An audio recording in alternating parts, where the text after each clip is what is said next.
You're welcome to your predawn telecast, Barakah on New Central TV. My name is Jubril. Follow me like I normally say every morning. Faba'ayi ala irabikuma tukadhiban. Which of the favors of Allah Azza wa Jalla will you deny? Definitely none.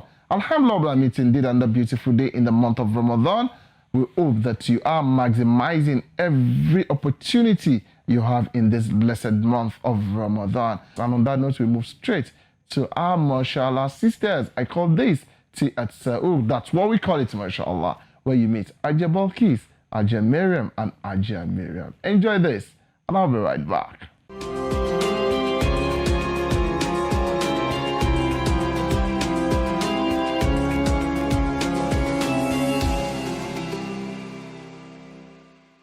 Assalamu alaikum wa rahmatullah viewers.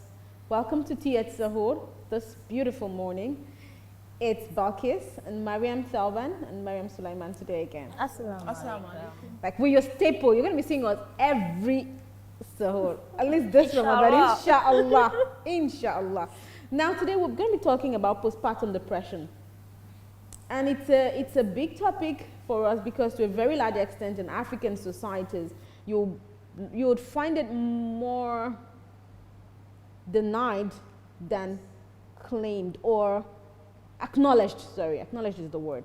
People would rather deny it than acknowledge it, or if you acknowledge it, the people around you will ask you how you know what you have is postpartum depression, or how you know it's not just, how do you know it's not just something normal, or what, like maybe you're just ill, or you just need to eat more, or you just need to rest. Exactly. People live in denial of this thing, particularly if the sufferer is not living in denial. Sometimes the relatives around you are in denial such that you are forced to deny it along with them. You might not be forced to deny it, but you'll be forced not to acknowledge it. That's it. You're and in forced the to live in process denial of along not with them. acknowledging it, you're unable to seek, help. the required help. Yes. And sometimes about postpartum depression, how does it go? Does it just go away, or is it? Why after does it you start? How do you know you have it? it? Have you ever experienced it? Have you ever experienced it? While I wait for your answers, I'll go first. I didn't realize it was postpartum depression.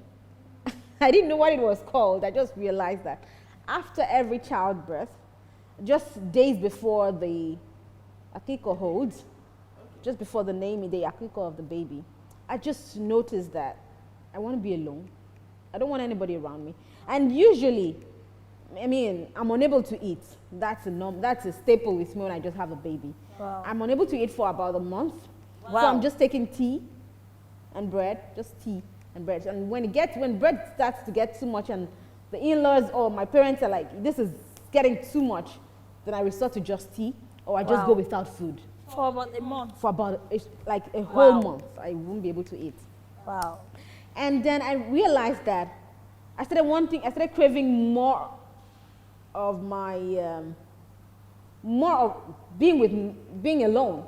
Okay. I didn't want anybody around me, not even my husband. I didn't the want, baby? not even, yes, the baby. I wanted to be with the baby, and I would rather have the baby with just me and not have anybody else try to carry my baby. Like, I've touch my baby. I've heard about someone that refused to breastfeed her baby because of postpartum depression. Yes. They had to practically force her Yes. to breastfeed, and as she's doing it, she feels like strangling the baby, or she's crying and Ours breastfeeding. was that bad. Yes, it's bad. But as time went on, she started having this attachment to the child. And yes, but it took some time, more than 3 weeks, for her to get attached to the child. again. Yes, but breastfeeding made her so sad. She cried when she. Mine was Wow. how mine manifests is wanting to be alone. I don't want anybody. Even on the day of the akiko, subhanallah, I practically tell my mom, don't let anybody know I'm around. And she's like, how do you want me to know you're not? How do you want me to tell people you're not? But it's your party. You invited people to the house today of all days, and you want me to tell people you're not in a building or you're not in a house? So Mariam, It's not gonna happen. It's can I say it happened to me? Because just as you have said, it doesn't. Sometimes you don't know or you can't say if what it's what postpartum. comes over Yes. you. You're just Yes. Because yes. So this is what happened to me. I started getting irritated by we're just slightest sitting down. things. Yes. We're just sitting down and you just maybe lift your hand in a way I don't like and it's annoying. I just get up and leave the place for you.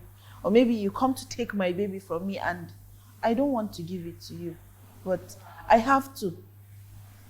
Especially because when I had my second baby, it was during the lockdown.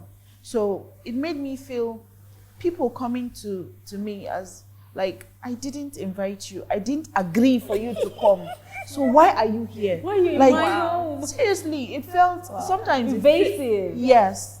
Okay. I want to believe before you come to a person's house in lockdown, call me and let me prepare my mind that yes, you are coming. But I don't know you're coming. I just see you and it's like you are bringing corona to my house.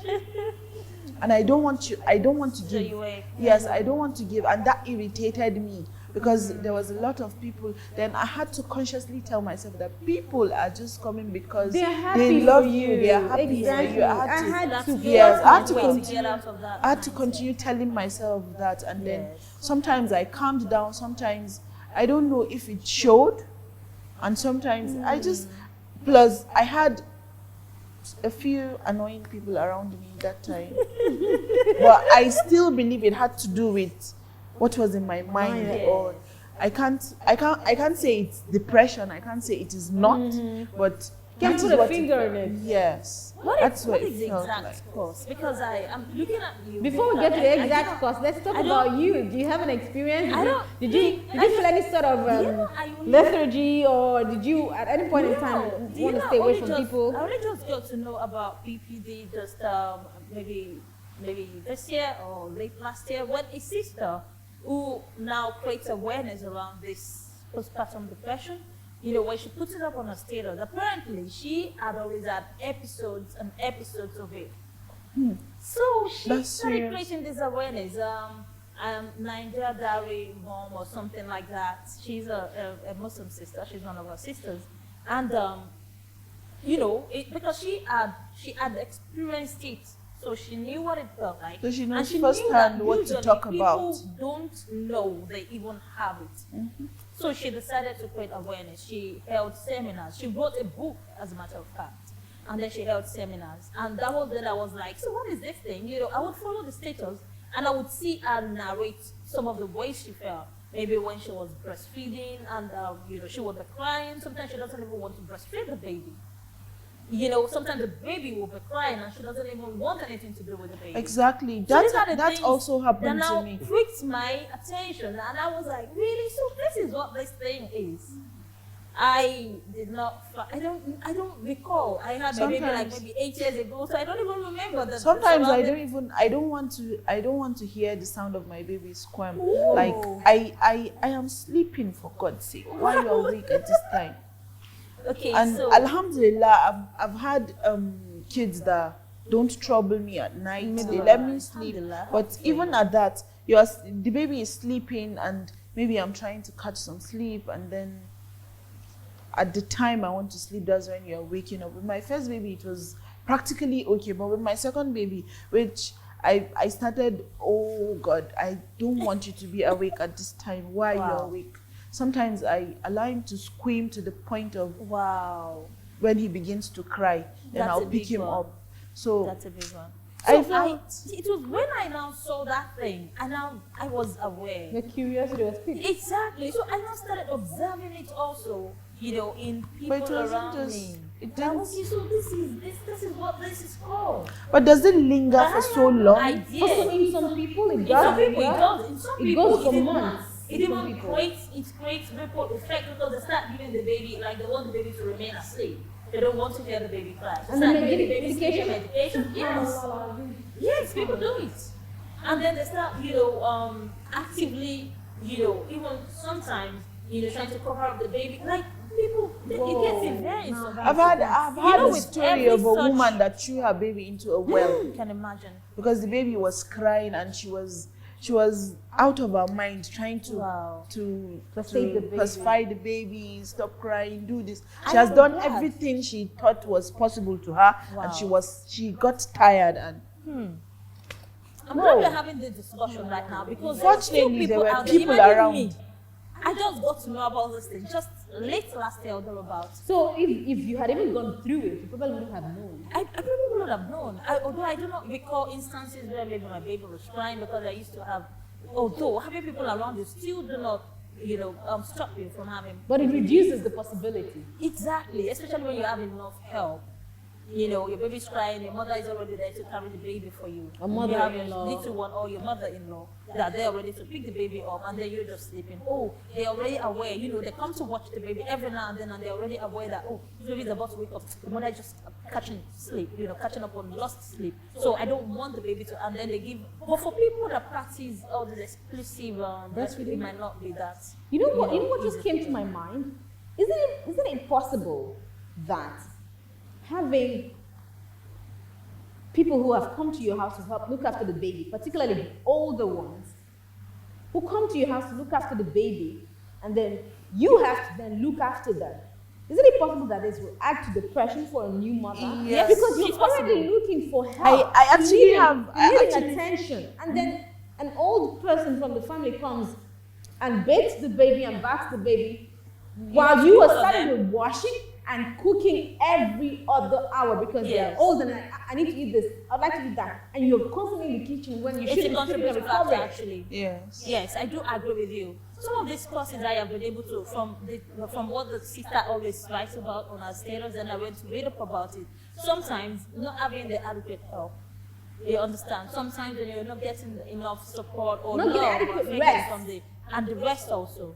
Because all of these things translate into things that will make us irritated and like easily irritable. pressure. To make us, exactly, it puts pressure on us. But some of the ways I have seen, because I was there for I've seen some of my relatives and I see the way, this child is crying. Then immediately it occurred to me that this person is probably going through this. So what I do is I do not burden if the baby is crying and the baby has just been fed actually, I simply carry the baby and try to help, Get the baby to burp get or the baby to exactly, or just tell them, okay, what other things do you need to get done around here? So you just focus on the baby, taking care of your baby. Sometimes also having these babies,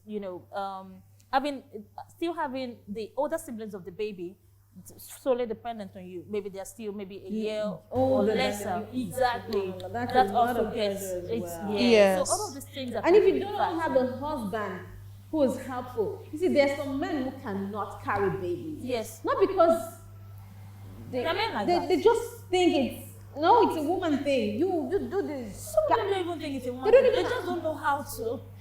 Yeah, for those who think it's a woman thing, there's I think- there's a need to create awareness to let them understand that sometimes, or in most cases, helping this woman carry the baby or attend to the older kids while she attends to the baby it's a ton of help. Yes. Because there are times when you're thinking of breastfeeding the current baby and you're thinking of attending to the older ones, maybe breakfast or lunch or snacks or And you're something, still thinking and of how it's to just prepare you, food and for you're the thinking husband. of getting your own rest. I mean, most of the Lot. times I felt that way is when maybe there are things I need to get done that I feel maybe I just had a baby and I'm not supposed to be the one doing this. It feels annoying. Imagine, Like yes. I do things like wash the baby clothes when I have people around me that can help, but they just feel maybe just come to we'll do visit. it later, we'll do some other time at their own time Yes, when I they're understand. when they're supposed to do it and maybe let it dry and then iron and do whatever. I have a way around these things, and immediately we finish having our bath and I will wash. I would just practically sit myself and wash. But as I'm doing it and I am angry. It's with anger. I am angry. Like I have people that are not helpful. Awareness. I have people with me, but they are not helpful. Wow. So things like that. Or maybe we we need help help. because of the state of mind in which you are. Yes, So how about we exactly. ask for But the we help? need yes. We can But we can that's even why they just do are that. there. So they're there already. You need to ask Assumptions now. Thank you. Yes, when you assume people should just know is bad. When you feel you're entitled to their help is bad. So we also have to help ourselves to not get into that state of mind. Yes. So we also with proper awareness. I'm glad we're talking about this thing because I am sure that people out there like me who are only just getting to know about it, so they only people who are they're not even they don't know how to come in, like how to help people. So what we can do as people going through it or seeing people going through it is to help them understand. These are the ways you can be of help to new mothers. Do not go there, even especially for relatives or in-laws. Do not go there if you are not able to help. For in-laws especially, do not go there with the aim that, I'll just sit down like this. The mother of the new baby should come serve you. You go there prepare meals. Yes. So go there with intention to help. The intention, exactly. And I think it should also be something that will be discussed at antenatal classes as well. So it's not just how to push out the baby, bismillah, or how to clean the nipples, or how to ensure that you take care of the taking care of yourself afterwards. Taking care of yourself afterwards is very important. Come during antenatal classes and postnatal classes. And in most cases, our postnatal classes are hardly about taking care of yourself. They are at that point in time pressurizing I've you. not heard about postnatal classes. They do have it in government hospitals, primary health centers and general hospitals. Okay. When you go there to take your child for immunization. Exactly. And in most cases at that point, what they're reminding you of is what's this thing called? Come on. Child is it this child spacing? There's a word for it. Yes, family planning. Family planning.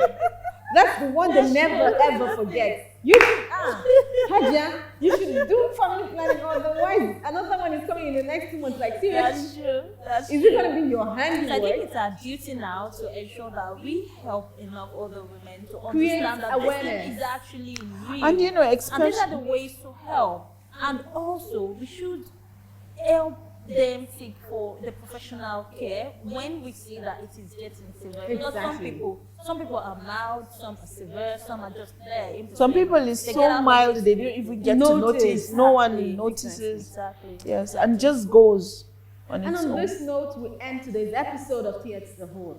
We hope you had as much fun as we did. If you know somebody who is suffering from postpartum depression, be helpful. If you can find a psychologist or somebody who can help, or whatever people who help, or therapists, that's the word, therapists who can help, be of help yourself. Help with the cleaning, try as much as possible to support them in however you can. Try as much as possible to support however you can, do help with the cleaning, help with whatever it is you're able to, and make them happy, keep them in a happy space. However you can. When I say happy space, people are just smiling. I was talking about marijuana. Give them money and food. And it already. And gifts as well. Gifts do a lot for me. I love gifts.